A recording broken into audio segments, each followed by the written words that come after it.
আসসালামু আলাইকুম, আমি সুমাইনিপা। আজকে আপনাদের সাথে নতুন একটি ভিডিও শেয়ার করব কিভাবে ভেজিটেবল রোল বাসায় সহজভাবে বানাতে পারেন এবং দীর্ঘদিন ফ্রিজে সংরক্ষণ করে রাখতে পারেন।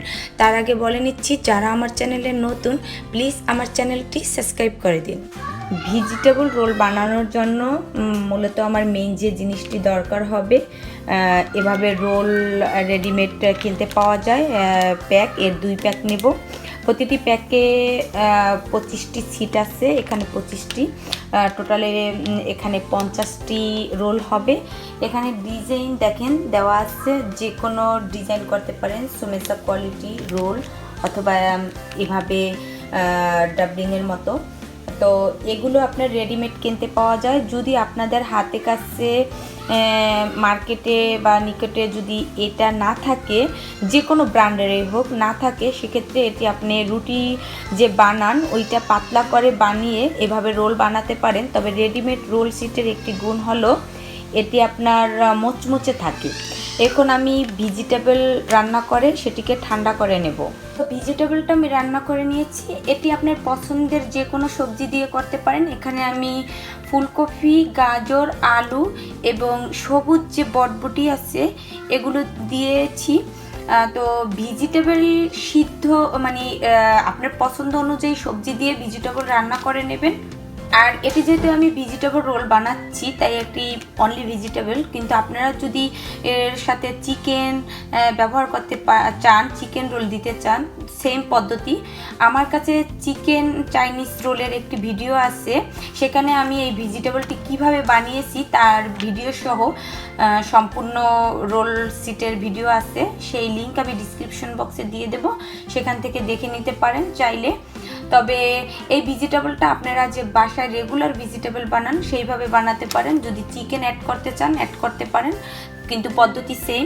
এখানে আছে আমার ময়দা, রেগুলার যে ময়দা, সেটিকে আমি শুধুমাত্র পানি দিয়ে একটু আঠালোভাবে খামিরের মতো তৈরি করব। এটি আমার চিকেন রোল বানানোর ক্ষেত্রে জাস্ট গামের কাজ করবে, যেটা পেপার যেমন আমরা মিক্সড করতে গুলু দরকার হয়, এটা জাস্ট সেই গুলুর কাজ করবে। এটি খামির আকারে বানিয়ে নিচ্ছি। খামিরটি এখানে বানানো হয়ে গেছে, এটি এক সাইডে রেখে দেই, ভেজিটেবলটা ঠান্ডা হতে রেখে দেই। আর এখানে আমি যে ডিপ থেকে রোল সিট বানিয়ে নিয়েছি, এই যে 2 প্যাকেট এখানে রেখেছি। আমি ডিপে রাখার সময় একটু মানে এই রোল সিটটা ডিপেই রাখতে হয় মূলত, যখন বানাবেন তার 30 মিনিট আগে বের করে নেবেন। আর আমার ডিপে একটু গাদাগাদি অবস্থায় ছিল, যার কারণে ভেঙে গেছে। চেষ্টা করবেন এটিকে স্পেস দিয়ে রাখতে। তো এটিকে 30 মিনিট আগে মানে জমাট ছাড়ানোর জন্য 30 মিনিট আগে বানানোর বের করে রাখতে হবে। আর আবারও বলি, রোল সিট দিয়ে আপনার এই রোলস বানালে এটি মুচমুচে হবে ভাজলে। আর আপনারা চাইলে রুটি বানানোর মতো বেলে পাতলা করে রাখতে পারেন। এখন এটিকে আমি এভাবে একটি সুতি কাপড় ভিজিয়ে, রেগুলার ঠান্ডা পানি দিয়ে ভিজিয়ে নিংড়ে এভাবে ঢেকে রাখতে হবে। এতে করে এই রোল সিটটা উপরে ড্রাই হয়ে যাবে না, এবং যখন বানাবো তখন একটি একটি করে বানাবো, আবার এইভাবে ঢেকে দেবো। ফিরে আসছি আমি এটিকে একটু 20 মিনিট রেস্ট দেওয়ার পরে, তারপর আপনাদের সাথে শেয়ার করব কিভাবে আপনি চিকেন রোল বানাবেন। এখানে আমি চিজ নিয়েছি, এটি অপশনাল। মূলত আপনারা যে কোনো ব্র্যান্ডের যে কোনো চিজ ইউজ করতে পারেন। এখানে আমি মোজারেলা চিজ এবং রেগুলার চিজ নিয়েছি, এটি অপশনাল আবারও বলি। এবারে এই সিটগুলো এক এক করে এভাবে আলতো করে একটি একটি ছুটিয়ে নেব। একটি বানাবো, একটি ছুটাবো, একসাথে সব ছুটানোর আগেই দরকার নেই। তো আমি একটি ছুটিয়ে নিলাম এবং সেই ভিজা সুতি কাপড় দিয়ে আবার ঢেকে রাখবো। তো এটি এক কর্নারে থেকে আমি শুরু করব। আপনাদের সুবিধার্থে আমি কয়েকটি বানিয়ে দেখাবো। ভালোভাবে খেয়াল করলে আসলে আপনারা বুঝতে পারবেন। তো এখানে ভেজিটেবল অল্প নেওয়ার চেষ্টা করবেন, নতুবা ভেজিটেবল বের হয়ে যেতে চায়, 1 চামচ বা তার থেকে কম। এবং আপনি যদি চিজ ব্যবহার করেন, এই ভেজিটেবলের সাথেই হালকা চিজ দিয়ে দিলেন। আর অপশনাল জিনিস বলতে বোঝাচ্ছি যে না চাইলে নাও দিতে পারেন। তো এবারে এটিকে এক কর্নার থেকে বটা দিয়ে এই যে খামির বানিয়ে রেখেছি ময়দার যে গোলাটি, এটি আমি 3 কর্নারে এবং সাইডে সাইডে দিয়ে দেব। তো এটিকে এই কর্নারটা একটু বটে এই খামিরটা লাগিয়ে আবার একটু খামির দেব।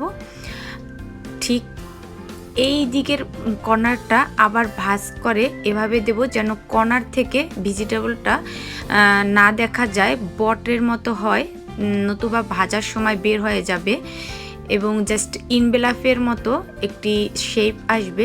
এবারে ভালোভাবে রাউন্ড করে এটিকে লাগিয়ে নিলেন। এই যে বেশ হয়ে গেল। সবসময় খেয়াল রাখবেন কর্নারগুলোতে যেন ভেজিটেবল বের হয়ে না থাকে। তো এভাবে এক এক করে আমি সব রোল শিট বানিয়ে নেব। রোল শিটের ভেতরের এই ভেজিটেবল বা চিকেন ভেজিটেবল যেটাই ব্যবহার করেন, এটি পরিমাণে কম হলে রোল শিটের বটটা সুন্দর হয়, শেপটা সুন্দর আসে। তো এটি চেষ্টা করবেন কম দিতে এবং সাইডে যেন আপনার না বের হয়ে থাকে খেয়াল করুন। এই যে কর্নারের বটাটা সুন্দরভাবে যেন আসে, এই যে ভিতরে বটাটা হবে। তো এভাবে 4 কর্নারে মূলত গামটা ব্যবহার করে ইনভেলাপের মতো রোল শিটটা এভাবে কভার করে নেবেন।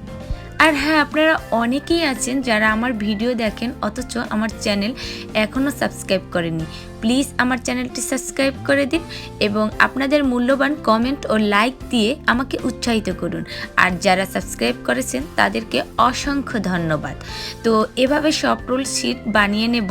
আমার রোল শিটগুলো ভেঙে যাওয়ার কারণে সাইজ ছোট বড় এবং ডিফারেন্স হয়েছে। তো এইগুলো এভাবে বানিয়ে একটি ট্রেতে এভাবে রেখে ডিপে রেখে দেব 1 ঘন্টার জন্য। একটির উপর একটি রাখতে যাবেন না, এতে লেগে যাবে এবং ভাজার সময় ভেঙে যেতে পারে উঠাতে গেলে।